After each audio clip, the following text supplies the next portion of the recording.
आपने बहुत बार सुना होगा कि किसी कंपनी ने 4% का डिविडेंड दिया, किसी ने 3% का।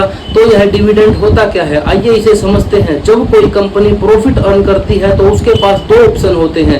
एक तो यह कि वह इस डिविडेंड के पैसों को अपनी ही कंपनी में री इन्वेस्ट कर ले, जिससे कि उस कंपनी का बिजनेस ग्रो होता है, या फिर कंपनी को कोई नया प्लांट लगाने या मशीनरी की जरूरत पड़ती है तो वह इस पैसे को इस्तेमाल कर सकती है। इससे कंपनी का शेयर भी ग्रो होता है, जिससे कंपनी के शेयर का प्राइस भी बढ़ता है। और दूसरा ऑप्शन यह होता है कि कंपनी उन प्रॉफिट के पैसों को डिविडेंड के रूप में इन्वेस्टर्स में बांटना शुरू कर दे। जैसे मान लीजिए आपके पास किसी कंपनी के 100 शेयर हैं और वह कंपनी 5 रुपए प्रति शेयर का डिविडेंड डिक्लेयर करती है, तो आपको उस कंपनी से 500 रुपए का डिविडेंड मिलेगा, जो कि एक तरह का बोनस होता है।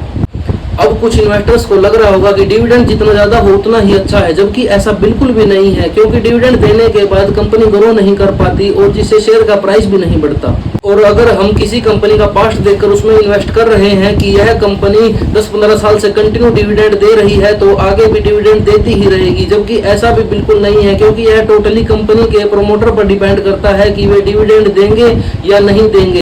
तो आप बताइए, आप किस तरह की कंपनी में इन्वेस्ट करना चाहेंगे, डिविडेंड कंपनी में या फिर ग्रोथ कंपनी में। ऐसे ही इजी फाइनेंस सोर्स के लिए चैनल को सब्सक्राइब करो।